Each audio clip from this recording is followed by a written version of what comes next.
Oscillator start किए थे अपन। जैसा कि आपको सभी को पता है, हमारे इलेक्ट्रिकल में जो सिग्नल जनरेट करने का डिवाइस जो है, इलेक्ट्रिकल जो डिवाइस है, जिसको हम जनरेटर बोलते हैं या फिर अल्टरनेटर कहते हैं, सेम आपका जो टास्क परफॉर्म करता है, जो desired amplitude and desired frequency की कोई भी डिजायर्ड सिग्नल का जनरेशन करता है, ऐसे इलेक्ट्रॉनिक जो सर्किट जो होता है, उस सर्किट को बोला जाता है ऑक्सीलेटर। ऑक्सीलेटर का इंट्रोडक्शन हो चुका, उसकी क्लासिफिकेशन हो गया है, ठीक। वर्किंग प्रिंसिपल भी हम बात कर चुके हैं। कोई भी ऑक्सीलेटर की ऑक्सीलेशन होने के लिए जो डिजायर्ड जो क्राइटेरिया है, जिसको हम बार्कहाउसन क्राइटेरिया बोलते हैं, बार्कहाउसन क्राइटेरिया जो बोलते हैं, उसको भी हम डिस्कस कर चुके हैं, मैथमेटिकल क्राइटेरिया की बातें को। आज हम देखते हैं एलसी ऑक्सीलेटर के बारे में शुरू कर रहे हैं, डिटेल स्टडी करेंगे एलसी ऑक्सीलेटर, ठीक है। तो एलसी ऑक्सीलेटर के बारे में हम डिस्कस करेंगे, होता क्या है, ठीक है। तो एलसी ऑक्सीलेटर, यहाँ पर एल का मतलब इंडक्टर है और सी का मतलब कैपेसिटर है, ठीक है। मैंने ऑक्सीलेटर का क्लासिफिकेशन करते समय मैंने बताया था एक classification on the basis of used component on feedback network, ठीक है। तो फीडबैक नेटवर्क में यूज्ड कंपोनेंट के बेसिस पर ऑक्सीलेटर है, उसको क्लासीफाई किया था मैं। उसमें एक को मैं आरसी ऑक्सीलेटर लिया था और दूसरे को लिया था एलसी ऑक्सीलेटर। तो एलसी ऑक्सीलेटर, कौन सा ऑक्सीलेटर को एलसी ऑक्सीलेटर बोलेंगे? यदि ऑक्सीलेटर सर्किट का फीडबैक नेटवर्क इंडक्टर और कैपेसिटर की कॉम्बिनेशन से बना हो तो वह ऑक्सीलेटर क्या कहलाएगा? एलसी ऑक्सीलेटर कहलाएगा। The feedback network of any oscillator circuit is made up of combination of inductor and capacitor, then such type of oscillator is called LC oscillator, ठीक है। तो इस ऑक्सीलेटर का जो फीडबैक जो नेटवर्क रहेगा, फीडबैक जो नेटवर्क रहेंगे, फीडबैक जो नेटवर्क रहेगा बेसिकली क्या रहेगा? Combination of inductor, combination of inductor L, जिसको एल से शो करते हैं, एंड कैपेसिटर सी, ठीक है, एंड कैपेसिटर सी, ठीक है। तो इंडक्टर एल और कैपेसिटर सी की कॉम्बिनेशन से बना होता है। तो यदि ऑक्सीलेटर सर्किट का फीडबैक नेटवर्क इंडक्टर और कैपेसिटर की कॉम्बिनेशन से बना हो तो वह ऑक्सीलेटर जो है वो क्या कहलाएंगे? एलसी ऑक्सीलेटर कहलाएंगे, ठीक है। होता क्या है कि यदि आपका फीडबैक नेटवर्क इंडक्टर और कैपेसिटर जैसे पेसिव एलिमेंट से मिलकर बना है तो वह ऑक्सीलेटर है वो एलसी ऑक्सीलेटर कहलाएंगे। और एलसी जो ऑक्सीलेटर होता है, बेसिकली एलसी ऑक्सीलेटर जो होता है वो एक क्या होता है? रेडियो फ्रीक्वेंसी ऑक्सीलेटर होता है। कौन सा ऑक्सीलेटर होगा? Radio frequency oscillator. LC oscillator कौन सा ऑक्सीलेटर होता है? एलसी ऑक्सीलेटर है वो रेडियो फ्रीक्वेंसी ऑक्सीलेटर, ठीक है। तो होता क्या है, देखो कि हमारे ऑक्सीलेटर सर्किट में यदि ऑक्सीलेटर सर्किट से जनरेटेड सिग्नल की फ्रीक्वेंसी अगर मोर देन 200 किलो हर्ट्ज है, अगर 200 किलो हर्ट्ज से अधिक का अगर वो जनरेशन करने में एबल है, ठीक है, greater than 200 kilo hertz, if the frequency of generated output AC signal is more than 200 kilo hertz, then such type of oscillator is called radio frequency oscillator, ठीक है। मैंने क्या बताया कि यदि ऑक्सीलेटर सर्किट के द्वारा जनरेटेड सिग्नल की फ्रीक्वेंसी 200 किलो हर्ट्ज से अधिक है, ठीक है, 200 किलो हर्ट्ज से अधिक की फ्रीक्वेंसी की अगर वो सिग्नल्स का जनरेशन करता है तो वह ऑक्सीलेटर क्या कहलाएगा? रेडियो फ्रीक्वेंसी ऑक्सीलेटर कहलाएंगे। तो ये जनरली किलोहर्ट्ज 200 किलोहर्ट्ज से एबव मेगाहर्ट्ज रेंज तक किस ऐसी सिग्नल्स का ये क्या करता है, जनरेशन करता है। इस कारण इसको रेडियो फ्रीक्वेंसी ऑक्सीलेटर भी बोलते हैं। ठीक है, अब आपके दिमाग में आ रहा होगा कि हम इसको रेडियो फ्रीक्वेंसी के लिए ही क्यों यूज़ करते हैं। ठीक है, तो मैं आपको बता देना चाहता हूँ कि अगर एलसी ऑक्सीलेटर को हम आइडियो फ्रीक्वेंसी रेंज के लिए यूज़ करें, दैट मीन्स अगर लोअर फ्रीक्वेंसी रेंज के लिए अगर यूज़ करें, आइडियो रेंज के लिए अगर यूज़ करना चाहे, तो उस पर्टिकुलर कंडीशन में क्या होगा, ऑक्सीलेटर को डिज़ाइन करने के लिए यूज़ होने वाले इंडक्टर एंड कैपेसिटर की जो वैल्यू है वो हाई ज़रूरत पड़ेगा। तो हाई वैल्यू की एल और सी की ज़रूरत पड़ेंगे। तो हाई वैल्यू की एल और सी की डिज़ाइनिंग करने के लिए क्या होता है, सर्किट की जो साइज है वो क्या हो जाती है, इंक्रीज हो जाती है। सर्किट हेवियर हो जाता है, बल्कियर हो जाता है। बल्कियर हेवियर होने के साथ साथ वो सर्किट है उसकी कॉस्ट है वो क्या हो जाती है, बढ़ जाती है। सर्किट की साइज इंक्रीज हो जाती है, कॉम्प्लेक्सिटी भी बढ़ जाती है। तो कॉम्प्लेक्सिटी, कॉस्ट, वेट और साइज जैसे यहाँ पर पैरामीटर है वो दिखाई देना, डिसएडवांटेजेस है वो मिलना शुरू हो जाता है। ठीक है, तो वेरियस टाइप की डिसएडवांटेजेस है वो मिलना शुरू हो जाता है। इस कारण हम उसको क्या कर देते हैं, इसे आइडियो फ्रीक्वेंसी पर्पस के लिए यूज नहीं करते। अगर आप करना चाहो तो कर लो, बट बहुत सारे डिसएडवांटेजेस है मिलना शुरू हो जाएगा। क्या क्या डिसएडवांटेजेस, सर्किट की साइज बढ़ेगी, उसकी कॉम्प्लेक्सिटी बढ़ेगी, उसकी कॉस्ट भी बढ़ेगा। तो ये सारे डिसएडवांटेजेस है वो आपको मिलना शुरू हो जाएंगे। क्लियर हुआ? तो समझ में आया ना, क्योंकि इंडक्टर और कैपेसिटर की वैल्यू, हाई वैल्यू का ज़रूरत पड़ेगा, और हाई वैल्यू के इंडक्टर और कैपेसिटर की वैल्यू डिज़ाइन करने में इंडक्टर और कैपेसिटर की साइज बढ़ेगी। साइज बढ़ने की उसका वेट बढ़ेगा, कॉस्ट बढ़ेगा। वेट, साइज, कॉस्ट बढ़ने से सर्किट की कॉम्प्लेक्सिटी भी क्या हो जाएगी, बढ़ जाएगी। तो सर्किट है लोअर फ्रीक्वेंसी रेंज के लिए मोर कॉम्प्लेक्स हो जाएगा, हेवी हो जाएगा, लार्ज साइज का हो जाएगा। क्लियर हुआ? तो ये जनरली हम इसको हम क्या है, रेडियो फ्रीक्वेंसी के लिए ही यूज़ करते हैं। Audio that means lower frequency purpose के लिए हम इसको यूज़ नहीं करते हैं। क्लियर हुआ? तो ये एलसी ऑक्सीलेटर मैंने उसका डेफिनेशन बताया, फिर इसको रेडियो फ्रीक्वेंसी ऑक्सीलेटर बोलते हैं बताया। क्यों बोलते हैं, क्योंकि ये अबव 200 किलोहर्ट्ज तक की फ्रीक्वेंसी की ऐसी सिग्नल्स का जनरेशन करने के लिए यूज़ होता है। क्लियर हुआ? अब एलसी ऑक्सीलेटर के अंतर्गत 2-3 ऑक्सीलेटर आता है, उसकी रेंज अपन डिस्कस दे। एग्जाम्पल के लिए एलसी ऑक्सीलेटर के एग्जाम्पल के लिए क्या है यहाँ पर, हार्टले। ठीक है, हार्टले ऑक्सीलेटर। ठीक है, हार्टले ऑक्सीलेटर हो गया। दूसरा हो गया कोलपिट ऑक्सीलेटर, कोलपिट ऑक्सीलेटर हो गया। ठीक है, हार्टले ऑक्सीलेटर हो गया, कोलपिट ऑक्सीलेटर हो गया। और अगला क्या है अपन का, क्लेप ऑक्सीलेटर। ठीक है, तो क्लेप ऑक्सीलेटर हो गया। ये सारे ऑक्सीलेटर क्या है, रेडियो फ्रीक्वेंसी ऑक्सीलेटर है, that means LC oscillator. Hartley oscillator हो गया, कोलपिट ऑक्सीलेटर हो गया, क्लेप ऑक्सीलेटर हो। ठीक है, तो अपन देखते हैं आज के डेट में अपने सिलेबस में हार्टले है, हार्टले के बारे में ही मोर डिटेल स्टडी करते हैं। आज वीडियो थोड़ा लेंथी बनेगा क्योंकि 2 टॉपिक कवर करूँ। हार्टले ऑक्सीलेटर, हार्टले के बारे में डिस्कस करते हैं। ठीक है, हार्टले ऑक्सीलेटर है क्या चीज़, क्या है, बेसिकली ऐसा ऑक्सीलेटर सर्किट है जो कि एलसी ऑक्सीलेटर। ये क्या है, की पॉइंट लिख रहा हूँ, डिटेल आप लोग लिखते जाइएगा अपने नोट्स में।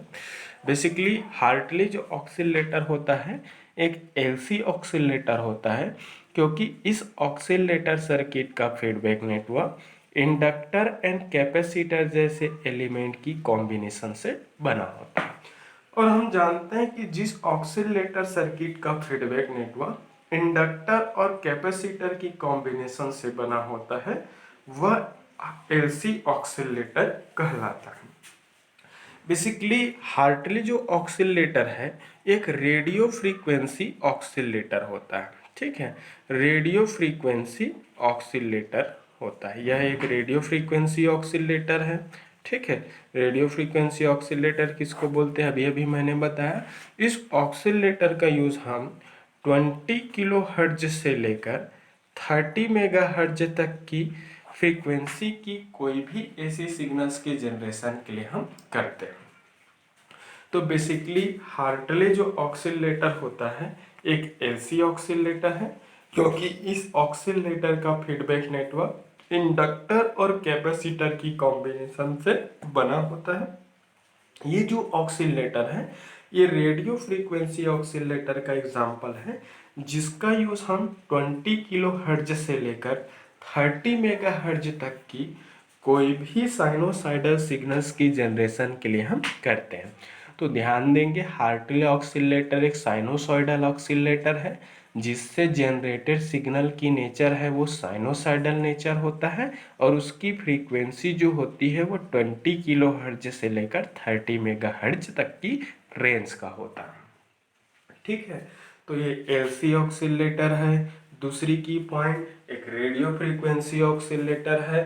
तीसरी की पॉइंट इस ऑक्सीलेटर का यूज हम 20 किलो हर्ट्ज से लेकर 30 मेगा हर्ट्ज तक की फ्रीक्वेंसी की कोई भी साइनोसाइडल एसी सिग्नल्स की जनरेशन के लिए हम करते हैं। क्लियर हुआ। बेसिकली अब इसके अगर नाम के पीछे अगर चलूं तो बेसिकली जो आपका एक अमेरिकन इंजीनियर था, ठीक है, अमेरिकन इंजीनियर, ठीक है, तो अमेरिकन इंजीनियर था हार्टले, ठीक है। तो सबसे पहले इसके बारे में जो थ्योरी दिया, कॉन्सेप्ट दिया, इस सर्किट को डेवलप किया, वो बेसिकली एक अमेरिकन इंजीनियर हार्टले था। तो उस अमेरिकन इंजीनियर हार्टले ने ही अपने ही नाम पर इस ऑक्सीलेटर का नाम क्या कर दिया, हार्टले ऑक्सीलेटर रख दिया, ठीक है। तो इससे कंफ्यूज नहीं होंगे कि हार्टले ऑक्सीलेटर क्या हार्टले करके, ठीक है। तो एक अमेरिकन इंजीनियर हार्टले था। तो इस अमेरिकन इंजीनियर हार्टले ने सबसे पहले इस ऑक्सीलेटर के बारे में थ्योरी डेवलप किया, और थ्योरी डेवलप किया तो उन्होंने अपने ही नाम पर इस ऑक्सीलेटर का नाम रख दिया। क्लियर हुआ। तो बेसिकली हार्टले जो ऑक्सीलेटर है उसमें फीडबैक जो नेटवर्क होता है, फीडबैक जो नेटवर्क होता है वो एक एलसी नेटवर्क होता है, एलसी सर्किट होता है। एलसी सर्किट जिसको हम टैंक सर्किट या फिर एलसी रिजोनेटिंग सर्किट भी बोलते हैं। तो बेसिकली फीडबैक नेटवर्क है वो एलसी सर्किट होता है। दूसरे टर्म में हम इसको क्या बोलते हैं, टैंक सर्किट भी बोल सकते हैं, ठीक है। अगले टर्म में हम इसको क्या बोलेंगे, एलसी रिजोनेटिंग सर्किट भी बोलेंगे, एलसी रिजोनेटिंग सर्किट या रिजोनेंस सर्किट जो बोलना चाहो हम, ठीक है। तो बेसिकली हार्टले ऑक्सीलेटर का फीडबैक नेटवर्क एक एलसी सर्किट होता है जिसे हम टैंक सर्किट बोलते हैं। यह भी एलसी रिजोनेटिंग सर्किट होता है। और ये जो एलसी जो रिजोनेटिंग जो सर्किट जो होता है बेसिकली दो इंडक्टर L1 L2 एंड एक सिंगल कैपेसिटर की कॉम्बिनेशन से बना हुआ है।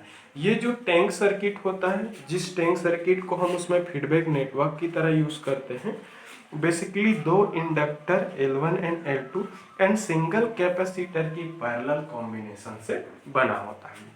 सर्किट में क्लियर हो जाएगा, ये तो पूरा इंट्रोडक्शन चल रहा है आपको, ठीक है। तो इसमें दो जो इंडक्टर जो यूज होता है बेसिकली ये दोनों सीरीज में रहता है, ये सीरीज इंडक्टर होता है, सीरीज में कनेक्टेड रहता है। और इन दोनों का सीरीज जो कॉम्बिनेशन है उसका यूज हम कैपेसिटर के साथ, इन दोनों के साथ, इन दोनों का क्या रहता है, पैरेलल। और जब भी कोई इंडक्टर और कैपेसिटर जैसा एलिमेंट है वो पैरेलल ऑर्डर में कनेक्टेड रहे तो उस पैरेलल कनेक्शन सर्किट को ही हम टैंक सर्किट बोलते हैं। क्लियर हुआ। तो जितने की पॉइंट्स बता रहा हूँ वो सारे फैक्ट्स हैं। ये सारे फैक्ट्स जो पॉइंट है वो आपके कॉम्पिटिटिव एग्जाम की तैयारी में हेल्प करेगा। कल की डेट में अगर आपका एग्जाम जो है ऑब्जेक्टिव पैटर्न में होंगे तो इसी से ही क्वेश्चन अराइज होंगे। क्लियर हुआ। तो ये चीज़ आप लोग ध्यान देंगे, ये फैक्ट पॉइंट को दिमाग में रखेंगे। ठीक है, रीज़न के साथ सबका बता रहा हूँ मैं। ठीक है,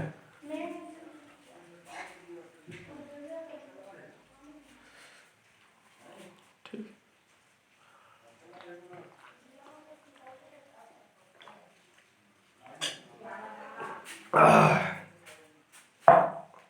ठीक है। अब सर्किट देखते हैं। देखो, कोई भी ऑक्सीलेटर है, ऑक्सीलेटर है बेसिकली दो कंपोनेंट से बना होता है। कोई भी ऑक्सीलेटर की बात करें तो ऑक्सीलेटर में बेसिकली क्या रहेगा, दो कंपोनेंट रहेगा, एम्पलीफायर, ठीक है, और दूसरा जो होता है वो फीडबैक नेटवर्क होता है। ठीक है, ठीक।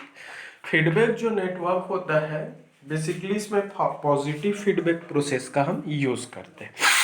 एम्पलीफायर सिर्फ और सिर्फ जनरेटेड सिग्नल की गेन को डिसाइड करता है। गेन को डिसाइड करता है, दैट मीन्स जनरेटेड सिग्नल की एम्पलीट्यूड क्या होगा। तो जनरेटेड सिग्नल की एम्पलीट्यूड क्या होंगे उसे डिसाइड करने का काम करता है वो एम्पलीफायर करता है। ठीक है, बट जनरेटेड सिग्नल की जो फ्रीक्वेंसी क्या होगी, उसकी फ्रीक्वेंसी क्या होगी उसको, एक मिनट,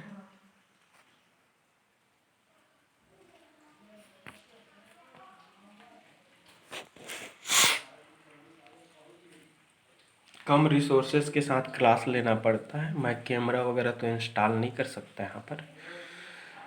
ठीक है, जैसा भी हो, इस कोविड-19 की वजह से आप लोगों का ऑनलाइन क्लासेस लेना पड़ रहा है। आई थिंक, मैं सोचता हूँ कि जिनको पढ़ाई के लिए इंटरेस्ट है वो कम रिसोर्सेस और कम फैसिलिटी में भी अच्छा कर सकते हैं। जिसको पढ़ाई से मतलब नहीं है, इंटरेस्ट ही नहीं है, उसको आप कितना भी हायर फैसिलिटी दो, कितना भी अच्छे से करो, उस पर कोई फ़र्क नहीं पड़ेगा। ठीक है, तो पढ़ने के इंटरेस्टेड लोग हैं वो तो मेरे इतना को भी 100% यूटिलाइज़ करेंगे और अपने पढ़ाई में इम्प्रूवमेंट करने के लिए इसको हेल्पफुल बनाएंगे। ठीक है, तो कोई भी ऑक्सीलेटर है उसमें दो कंपोनेंट रहता है, एक एम्पलीफायर रहता है, दूसरा फीडबैक नेटवर्क रहता है। ठीक है, तो एम्पलीफायर तो सिर्फ और सिर्फ जनरेटेड सिग्नल की एम्पलीट्यूड क्या होगा उसको डिसाइड करेगा, बट जनरेटेड जो साइनोसाइडल सिग्नल है, उस जनरेटेड साइनोसाइडल सिग्नल है उसकी फ्रीक्वेंसी क्या होगी, उस फ्रीक्वेंसी को डिसाइड करने का काम कौन करता है, फीडबैक नेटवर्क करता है। ठीक है, तो फीडबैक नेटवर्क उसकी फ्रीक्वेंसी को डिसाइड करता है और एम्पलीफायर उसकी गेन को डिसाइड करता है। ठीक है, तो यहाँ पर यूज्ड एम्पलीफायर क्या क्या हो सकता है, फील्ड इफेक्ट ट्रांजिस्टर पर बेस्ड हो सकता है, फेट बेस्ड हो सकता है। आप सिंपली एक ट्रांजिस्टर को भी एम्पलीफायर की तरह यूज़ कर सकते हैं, फेट को यूज़ कर सकते हैं, ट्रांजिस्टर को यूज़ कर सकते हैं, या फिर ऑपरेशनल एम्पलीफायर को भी यूज़ कर सकते हैं। अब किसी भी डिवाइस को, किसी भी इन तीनों में से किसी भी एक एक्टिव डिवाइस को हम क्या कर सकते हैं, किसकी तरह यूज़ कर सकते हैं, हम इसको एम्पलीफायर की तरह यूज़ कर सकते हैं। ठीक है, तो चाहे आप फेट को यूज़ करो तो फेट बेस्ड ऑक्सीलेटर कहलाएगा, अगर मैं ट्रांजिस्टर एम्पलीफायर यूज़ करूँ तो ट्रांजिस्टाइज्ड ऑक्सीलेटर कहलाएंगे, और अगर मैं ऑपरेशनल एम्पलीफायर को यूज़ करके ऑक्सीलेटर बनाऊं तो ऑप एम्प बेस्ड ऑक्सीलेटर है वो कहलाएंगे। तो कोई भी एक सर्किट लो, उस पर नहीं जाना है अपन को, मैं ट्रांजिस्टाइज्ड बेस्ड ले लेता हूँ। ठीक है, तो ट्रांजिस्टाइज्ड बेस्ड आपके सिलेबस में स्पेशली मेंशन्ड है, इस कारण मैं ले रहा हूँ। ठीक है, तो ये तो ट्रांजिस्टर का इलेक्ट्रॉनिक सिंबल है, आप सबको पता ही होगा। ठीक है, तो ये पहले मैं एम्पलीफायर बना देता हूँ। ये आपका RE इमीटर रजिस्टर है क्योंकि इमीटर से कनेक्टेड है। इसके साथ में एक parallel CE bypass capacitor use होता है जो एम्पलीफाइड AC सिग्नल है उसको बाईपास करने का काम करेगा। सबका मैं लूँगा, बनाते बनाते समझा रहा हूँ मैं। यहाँ पर मैं रेडियो फ्रीक्वेंसी कॉइल ले रहा हूँ, RFC बोलते हैं इसको। रेडियो फ्रीक्वेंसी कॉइल है, लोड की तरह कलेक्टर में जुड़ा है, मतलब ये लोड की तरह प्लस VCC है, external DC biasing supply voltage, collector supply voltage. फिर यहाँ पर ले लेता हूँ एक रजिस्टर और इसको सप्लाई वोल्टेज से जोड़ देता हूँ। फिर यहाँ पर एक और रजिस्टर लूँगा, इसको मैं ग्राउंड से कनेक्ट कर देता हूँ। इसको R1 दूंगा, इसको दूंगा मैं R2। ठीक है। फिर यहाँ पर एक मैं यूज़ करूँगा, इसको कपलिंग कैपेसिटर बोलते हैं, CI। ठीक है। और यहाँ से एक और कपलिंग कैपेसिटर ले लूँगा, output coupling capacitor, input coupling capacitor. Amplifier का आउटपुट है वो फीडबैक नेटवर्क में जाता है, आप लोग देखे होंगे। ठीक है, ब्लॉक डायग्राम से ही तुलना करना है। ठीक है, तो एम्पलीफायर का आउटपुट फीडबैक नेटवर्क में जाएगा और फीडबैक नेटवर्क का आउटपुट है वो एम्पलीफायर में जाएंगे। ऐसा कुछ बना था ब्लॉक डायग्राम, आप लोग पढ़े होंगे। ये L1 है और ये L2 है और ये दोनों आपस में किस फॉर्म में कनेक्टेड है, सीरीज फॉर्म। बीच को टेपिंग कर दिया है, ग्राउंडेड कर दिया है। ठीक है, तो L1 और L2 दोनों का सीरीज फॉर्मेशन है वो एक सिंगल कैपेसिटर के साथ पैरेलल में है और इन दोनों के L1, L2 और C के पैरेलल जंक्शंस के बीच से एक वायर को फीडबैक देने के लिए ऐसा कनेक्ट कर दिया गया। तो ये आपका क्या है, फीडबैक सिग्नल। तो फीडबैक जो यहाँ पर ये ग्राउंडेड है, ग्राउंडेड है, इसका मतलब क्या हुआ, ये ग्राउंडेड है, ये दोनों आपस में जुड़ा है और ये पॉइंट मतलब इसके बेस और इमीटर इस पॉइंट पर। तो बेस और इमीटर के बीच जो सिग्नल दिया जा रहा है वो फीडबैक सिग्नल है। वो फीडबैक सिग्नल कहाँ से आ रहा है, इस L1 के क्रॉस। तो L1 के क्रॉस जो भी वोल्टेज डेवलप होगा वो डेवलप्ड वोल्टेज है वो फीडबैक वोल्टेज सिग्नल कहलाएंगे। और इस फीडबैक वोल्टेज सिग्नल को किसको दिया जा रहा है, इसके बेस और इमीटर में इनपुट के फॉर्म में। ये एम्पलीफायर है और एम्पलीफायर से जनरेटेड जो सिग्नल है उसको हम कहाँ पे अप्लाई कर रहे हैं, L2, यहाँ पर L2 में दे रहे हैं। ठीक है, तो ये L1, L2 और C का कॉम्बिनेशन है वो एक क्या है, फीडबैक नेटवर्क है। तो ये हमारा ऑक्सीलेटर सर्किट है, देख सकते हैं। ठीक है, खैर मैं इसका आप लोगों को क्लियर हो जाएगा। ठीक है, ये ऐसा है, थोड़ा सा कट जा रहा है। ये Q है ट्रांजिस्टर, ये कंप्लीट है oscillator circuit. This is transistorized Hartley oscillator. ठीक है, तो बेसिकली हार्टले जो ऑक्सीलेटर है उसको इन्वेंट किया, खोजा, इसके बारे में थ्योरी दिया। तो हार्टले नाम का एक अमेरिकन इंजीनियर था, उन्होंने ही सबसे पहले इसके बारे में थ्योरी कॉन्सेप्ट है उसको बिल्डअप किया था, दिया था। ये एक LC ऑक्सीलेटर है। सर्किट देखने से आप समझ सकते हो कि ये कंप्लीट जो सेक्शन है, ये इतना कंप्लीट जो सेक्शन है वो एम्पलीफायर है। एम्पलीफायर के रूप में यहाँ पर ट्रांजिस्टर Q का यूज़ किया गया है। Q एक NPN ट्रांजिस्टर है जो कि कॉमन इमीटर मोड में यूज़ हो रहा है। और जब भी किसी NPN ट्रांजिस्टर को कॉमन इमीटर मोड में यूज़ करते हैं, ऑलवेज वो एक एम्पलीफायर सर्किट की तरह वर्क करता है। और कोई भी एम्पलीफायर का क्या वर्क है, किसी वीक इलेक्ट्रिकल सिग्नल की एम्पलीट्यूड को डिजायर्ड एम्पलीट्यूड तक रेस करना, इंक्रीज करना और इंक्रीज करके हाई एम्पलीट्यूड का आउटपुट सिग्नल प्रोवाइड करना। तो ये कंप्लीट जो है वो ट्रांजिस्टर के बारे में हो गया और सर्किट के बारे में। ठीक है, सर्किट में यूज्ड R1 और R2 की बात करूं तो R1 और R2 की कॉम्बिनेशन को बेसिकली ग्राउंड और पॉजिटिव सप्लाई वोल्टेज के बीच में हम किए हैं। बेसिकली R1 और R2 की कॉम्बिनेशन है एक वोल्टेज डिवाइडर नेटवर्क है और ये जो वोल्टेज डिवाइडर नेटवर्क बेसिकली इस कंप्लीट ट्रांजिस्टर को क्या करेगा, बायसिंग प्रोवाइड करेंगे, नेसेसरी बायसिंग प्रोवाइड करेगा। इस ट्रांजिस्टर की बेस और इमीटर को ऑलवेज फॉरवर्ड बायस में मेंटेन करने का काम करेगा। तो R1 और R2 बेसिकली एक बायसिंग नेटवर्क है जो इस ट्रांजिस्टर को ऑलवेज फॉरवर्ड बायस्ड में मेंटेन रखने का काम करे। और जब भी आपका transistor always forward biased condition में रहेंगे तभी वो इनपुट एसी सिग्नल के दोनों हाफ साइकिल को इक्वली एम्पलीफाई करेगा। ठीक है, तो इनपुट एसी सिग्नल के दोनों हाफ साइकिल को फेथफुल एम्पलीफाई करने के लिए ऑलवेज इस ट्रांजिस्टर एम्पलीफायर को क्या होना चाहिए, फॉरवर्ड बायस्ड होना चाहिए। जब ये फॉरवर्ड बायस्ड रहेगा तभी इसके इनपुट का दोनों हाफ साइकिल का इक्वली एम्पलीफिकेशन हो पाएंगे। तो उसके लिए क्या यूज किया है, R1 एंड R2। अगला है RFC, radio frequency coil. Radio frequency coil को यहाँ पर ट्रांजिस्टर के कलेक्टर टर्मिनल पे कनेक्ट किया है। बेसिकली रेडियो फ्रीक्वेंसी क्वाइल को यहाँ पर कलेक्टर लोड की तरह यूज किया गया है। ये जो क्वाइल है बेसिकली एक इंडक्टिव लोड है और इसके अक्रॉस क्या होगा, जो भी डेवलप्ड वोल्टेज होंगे वो आउटपुट वोल्टेज होंगे और इस डेवलप्ड कलेक्टर वोल्टेज को ही यहाँ पर हम फीडबैक नेटवर्क में इनपुट के फॉर्म में दे दिया जाएगा।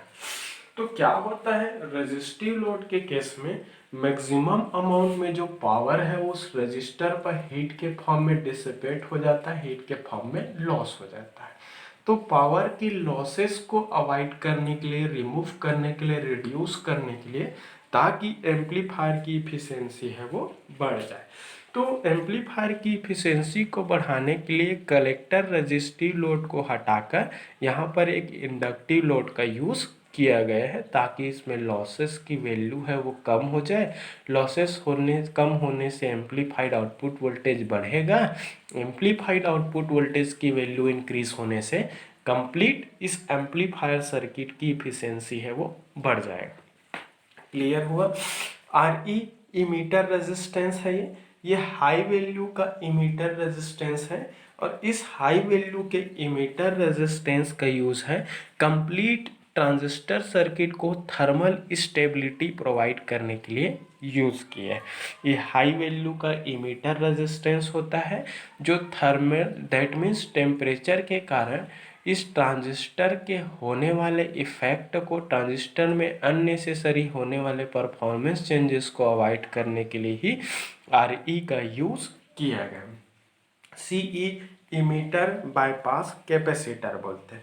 बेसिकली एम्पलीफाइड AC सिग्नल को बाईपास करने के लिए यूज किया गया। ध्यान देंगे कहीं पर किसी भी बुक में इस टाइप से एक ही जगह पर सारे चीज़ का रीज़न क्या काम करेगा ये सब नहीं मिल पाता ना।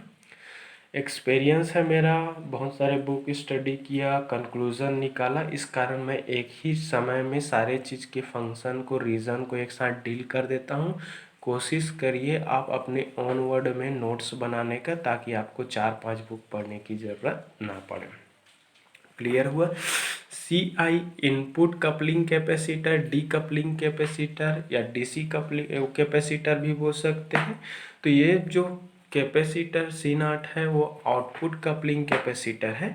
एक्चुअल में इसका फंक्शन क्या होगा, एम्पलीफाइड आउटपुट जो सिग्नल मिलेंगे, इस एम्पलीफाइड आउटपुट वोल्टेज सिग्नल में AC के साथ साथ कुछ अमाउंट में क्या रहेगा, अनवांटेड DC रहेगा। उस अनवांटेड DC को ये कैपेसिटर क्या करेगा, ब्लॉक करेगा। तो DC को ब्लॉक करके प्योर AC को यहाँ पर इनपुट के फॉर्म में अप्लाई कर देगा। तो DC को ब्लॉक करके प्योर AC के फॉर्म में यहाँ पर क्या मिलेगा आपको, इनपुट के फॉर्म में दे देगा। तो DC को ब्लॉक करता है, इस कारण C0 को क्या बोलते हैं, DC ब्लॉकिंग कैपेसिटर बोलते हैं। तो C0 है आउटपुट DC ब्लॉकिंग कैपेसिटर बोल सकते हैं। ये जो फीडबैक नेटवर्क है L1 और L2 दोनों सीरीज फॉर्म में कनेक्टेड है। इन दोनों का सीरीज फॉर्म का जो point, centre tapping point ground से जोड़ दिया है और L1 के बीच जो भी वोल्टेज होगा वही फीडबैक वोल्टेज सिग्नल है। इसमें डेवलप्ड वोल्टेज फीडबैक वोल्टेज है। इसी डेवलप्ड फीडबैक वोल्टेज को इस एम्पलीफायर में इनपुट के फॉर्म में दिया जा रहा है। CI input DC blocking capacitor है। इसमें प्रेजेंट अनवांटेड DC को ब्लॉक करके प्योर AC को एम्पलीफायर में इनपुट के फॉर्म में देने का काम करेगा। तो ये input output DC blocking capacitor है। ठीक है। Plus VCC external DC biasing supply voltage, collector supply voltage. आप सबको पता ही होगा कि हर एक इलेक्ट्रॉनिक सर्किट को, हर एक एम्पलीफायर सर्किट को उससे प्रॉपर फंक्शन को अचीव करने के लिए उसे कुछ अमाउंट में एक्सटर्नल डीसी वोल्टेज की आवश्यकता होती है। तो इसी एक्सटर्नल डीसी वोल्टेज को लेकर ये कंप्लीट जो सिस्टम है वो अपना डिजायर्ड परफॉर्मेंस है वो देगा। ठीक है। अब क्या होता है, जैसे ही हम इस external DC biasing supply voltage को स्विच्ड ऑन करते हैं, स्विच्ड ऑन होने से कंप्लीट एम्पलीफायर सर्किट के कलेक्टर लोड पर कलेक्टर करंट का फ्लो होने लगता है। एम्पलीफाइड कलेक्टर करंट की वजह से इस फीडबैक नेटवर्क का भी क्या होगा, फीडबैक नेटवर्क का भी इलेक्ट्रिकल करंट का फ्लो होने लगे हैं। इस फीडबैक नेटवर्क में करंट फ्लो होने से ये फीडबैक नेटवर्क का कैपेसिटर है वो क्या होता है, चार्ज होता है। जैसे ही एक कैपेसिटर है वो फुल्ली चार्ज्ड हो जाएंगे, उस फुल्ली चार्ज्ड को तो कंप्लीटली हमेशा के लिए स्टोर नहीं कर पाएगा, वो कुछ समय बाद अपने अंदर स्टोर्ड एनर्जी को वापस क्या करना चाहेगा, रिलीज करना चाहेगा, छोड़ना चाहेगा। तो ये कैपेसिटर है वो अपने स्टोर्ड एनर्जी को इंडक्टर्स को डिस्चार्ज करता है। इंडक्टर एनर्जाइज होने के बाद वो अपने अंदर स्टोर्ड एनर्जी को फिर से डी एनर्जाइज करता है। डी एनर्जाइजिंग के दौरान क्या होता है, ये कैपेसिटर है वो क्या होता है, चार्ज होता है।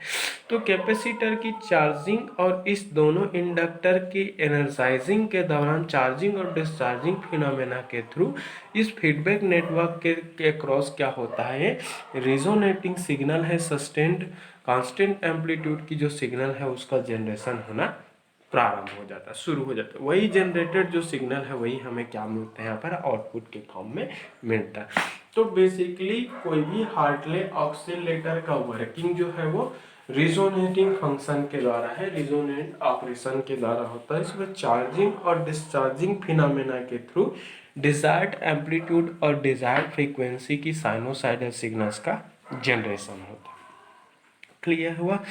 तो आई थिंक यहाँ पर सबको क्लियर हो गए। ये टैंक सर्किट है, एलसी सर्किट है, ट्यून सर्किट है बोल सकते हो। इसी सर्किट का यूज़ यहाँ पर फीडबैक नेटवर्क की तरह यूज़ किया गया। और फीडबैक नेटवर्क का यूज़ इंडक्टर और कैपेसिटर से होने के कारण ही इसको हम क्या बोलते हैं, एलसी नेटवर्क, एलसी ऑक्सीलेटर भी कहते हैं। ठीक है। तो देख सकते हैं ब्लॉक डायग्राम से तुलना कर लो। ये एम्पलीफायर है, एम्पलीफायर का आउटपुट है वो फीडबैक नेटवर्क में जा रहा है, फीडबैक नेटवर्क का आउटपुट है वापस एम्पलीफायर में। तो यही होता है ब्लॉक डायग्राम, एक पूरा मिलाकर एम्पलीफायर बन रहा है और ट्रांजिस्टर सर्किट को एम्पलीफायर की तरह यूज कर रहे हैं, इस कारण इसको बोलेंगे ट्रांजिस्टराइज्ड हार्टले ऑक्सीलेटर। क्लियर हुआ?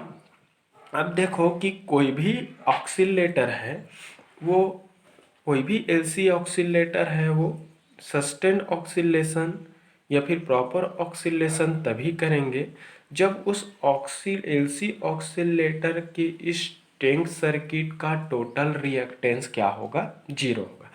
तो सपोज टैंक सर्किट में used inductor L1, inductor L1 की इंडक्टिव रिएक्टेंस को मैं क्या मान लूँ, XL1। Suppose inductive reactance of L1 is XL1.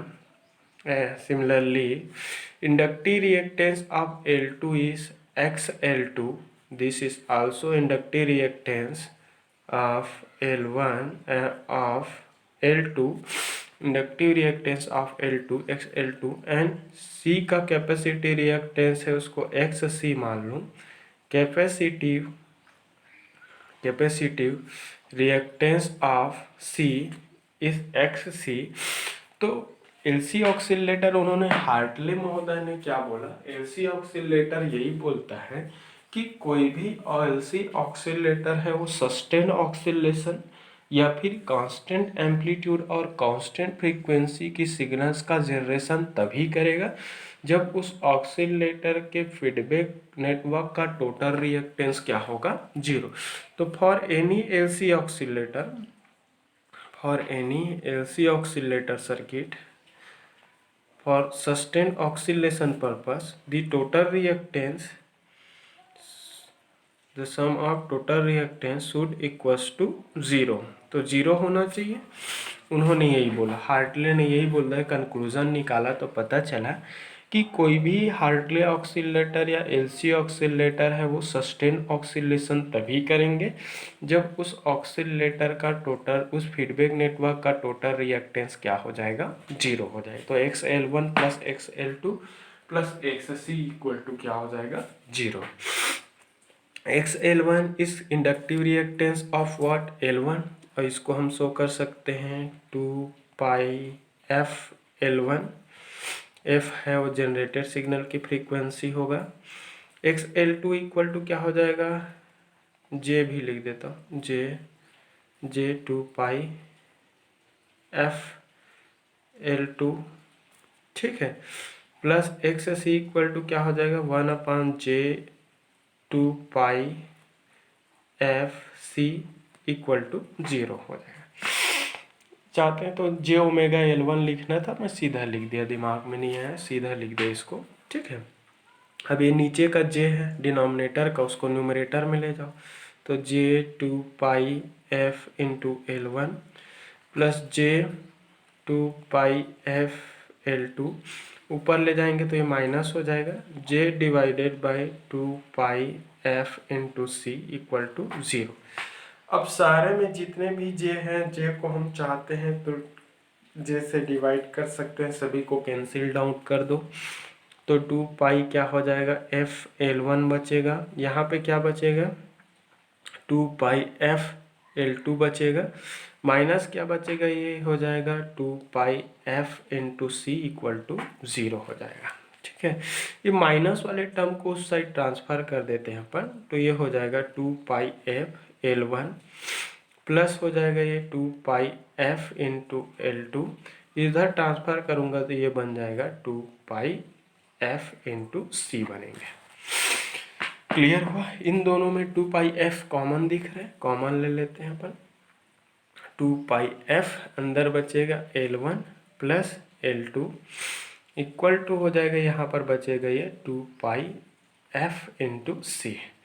अब L1 L2 basically L1 L2 है सीरीज कॉम्बिनेशन दिख रहा है उस फीडबैक नेटवर्क की दोनों इंडक्टर की इंडक्टेंस का, तो उसको L इक्विवेलेंट से रिप्रेजेंट कर दूं तो 2 पाई एफ इंटू क्या हो जाएगा, ये L इक्विवेलेंट मतलब total inductance of feedback network divided by 2 pi F into C.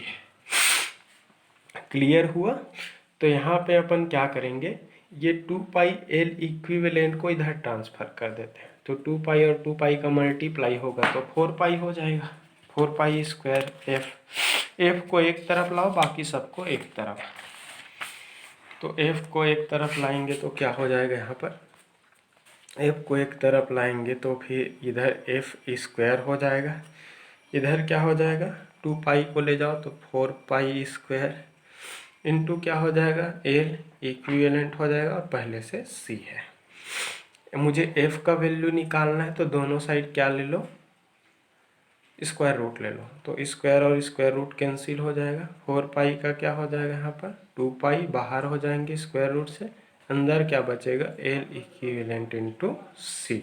So this will be expression for frequency of output AC signal. तो ये जनरेटेड एसी सिग्नल की फ्रीक्वेंसी का mathematical expression है। तो F equal to 1/2 pi under root L equivalent into C, where L equivalent is total inductance of tank circuit, where L equivalent equal to क्या हो जाएगा, L1 plus L2। तो L1 और L2 का क्या है, सीरीज कॉम्बिनेशन है, वही टोटल इंडक्टेंस है L1 प्लस L2। C क्या है आपका, कैपेसिटेंस ऑफ फीडबैक नेटवर्क, उसमें यूज्ड कैपेसिटर की कैपेसिटेंस। तो फ्रीक्वेंसी है कुल मिलाकर क्या हो रहा है, उसमें यूज्ड इंडक्टर की इंडक्टेंस और उसमें यूज्ड कैपेसिटर की कैपेसिटेंस पर क्या है, डिपेंड कर उसके स्क्वायर रूट का। अगर मैं 2 पाई को कांस्टेंट ले लूँ तो ये इन्वर्सली प्रोपोर्शनल लगा दूंगा तो इस टाइप से बनेगा, एल इक्विवेलेंट इंटू सी। तो क्या हो रहा है, एफ की वैल्यू सर्किट में यूज्ड इंडक्टर पर डिपेंड कर रहा है और उसमें यूज्ड कैपेसिटर की कैपेसिटेंस पर डिपेंड, ठीक है। तो ये हो गया जनरेटेड सिग्नल की फ्रीक्वेंसी का एक्सप्रेशन। तो देख लो इन्वर्सली प्रोपोर्शनल है, अगर सी की वैल्यू किसी केस में अगर बढ़ा देते हैं तो जनरेटर सिग्नल की फ्रीक्वेंसी लो रहेगा। अगर किसी केस में हम एल की वैल्यू बढ़ाएंगे तो भी जनरेटर सिग्नल की फ्रीक्वेंसी है वो क्या होगा, कम होगा। तो जनरेटर सिग्नल की फ्रीक्वेंसी है सर्किट में यूज्ड इंडक्टर और सर्किट में यूज्ड कैपेसिटर की कैपेसिटेंस की वैल्यू का इन्वर्सली प्रोपोर्शनल है। अगर इंडक्टेंस बढ़ेगा तो जनरेटर सिग्नल की फ्रीक्वेंसी लो रहेंगे, अगर इंडक्टेंस लो रहेगा तो जनरेटर सिग्नल की फ्रीक्वेंसी है वो बढ़ जाएगा। वैसे सी की वैल्यू इंक्रीज करने से एफ है वो कम होंगे, और सी की वैल्यू अगर कम रहेगा डिक्रीज करते हो तो एफ की वैल्यू है वो क्या रहेगा, लो रहेगा। क्लियर हुआ? तो आई थिंक ये क्लियर हो गया होगा। जनरेटेड सिग्नल की फ्रीक्वेंसी फीडबैक नेटवर्क में यूज्ड कंपोनेंट की वैल्यू पर डिपेंड करता है। ठीक है, तो अगर इसकी एडवांटेज की बात करूं तो एडवांटेज है वो बेसिकली ये रेडियो फ्रीक्वेंसी ऑक्सीलेटर है। 20 किलोहर्ट्ज से लेकर 30 मेगाहर्ट्ज तक की फ्रीक्वेंसी की एसी सिग्नल्स का जनरेशन करता है, ये एडवांटेज हुआ। हाई फ्रीक्वेंसी ऑक्सीलेटर सर्किट है, ये भी बोल सकते हैं। It is a radio frequency oscillator, ये भी लिख सकते हो। This oscillator is able to generate the signal having frequency of 20 kilohertz to up to 30 megahertz, ये सारे एडवांटेज हो सकते हैं। डिसएडवांटेज की बात करें तो डिसएडवांटेज में हम ये बोल सकते हैं कि ये जो एलसी जो ऑक्सीलेटर हार्टले जो ऑक्सीलेटर है उसको हम lower frequency range, that means अगर 20 किलो हर्ट्ज से बिलो रेंज के लिए अगर यूज़ करें तो सर्किट की कॉस्ट इंक्रीज हो जाएगी, सर्किट की वेट बढ़ जाएगी, सर्किट की कॉम्प्लेक्सिटी है वो इंक्रीज हो जाएगी। तो कॉम्प्लेक्सिटी साइज और उसका जो वेट है वो लोअर फ्रीक्वेंसी रेंज में क्या हो जाएगा, बढ़ जाएगा। इस कारण उसको लोअर फ्रीक्वेंसी रेंज के लिए हम यूज नहीं, it is not used for generation of AC signal for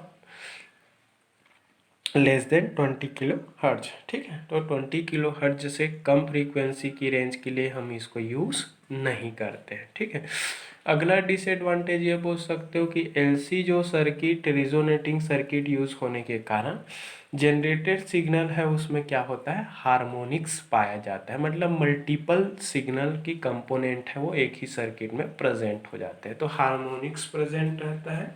अगला डिसएडवांटेज ये बोल सकते हैं कि जनरेटेड जो सिग्नल की एम्पलीट्यूड है फीडबैक नेटवर्क में यूज्ड कंपोनेंट की वैल्यू पर डिपेंड करता है। ये क्या है इसकी डिसएडवांटेज है, L1 और L2 की वैल्यू पर डिपेंड करता है। तो अगर हम L1 और L2 की वैल्यू चेंज करें तो फ्रीक्वेंसी चेंज होने के साथ साथ सर्किट में जनरेटेड सिग्नल की एम्पलीट्यूड भी चेंज हो जाती है, क्योंकि सर्किट का गेन है वो L1 और L2 पर भी डिपेंड करता है। तो L1 L2 चेंज करोगे तो फ्रीक्वेंसी तो चेंज होता ही होता है, साथ साथ उस सर्किट की गेन चेंज होने से जनरेटेड सिग्नल की एम्पलीट्यूड भी चेंज हो जाती है। तो ये डिसएडवांटेजेस है। ठीक है, एप्लीकेशन की बात करें तो रेडियो फ्रीक्वेंसी ऑक्सीलेटर है, रेडियो फ्रीक्वेंसी पर्पस के लिए यूज़ होता है। तो जहाँ पर भी रेडियो फ्रीक्वेंसी पर्पस के लिए आप यूज़ करना चाहो यूज़ कर सकते हैं। ठीक है, तो अगर वीडियो अच्छा लगा तो लाइक करें, कमेंट करें, शेयर करें। एक टीचर की मोटिवेशन के लिए उसकी कमेंट और लाइक ही है काफ़ी होता है। अगर मैंने आपके लिए इतना मेहनत किया, अगर मेरा मेहनत लायक रहा तो मुझे सपोर्ट करने के लिए कम से कम कमेंट ही किया करो, अच्छा लगा जो भी लगा, डाउट है जो भी हो। Thank you.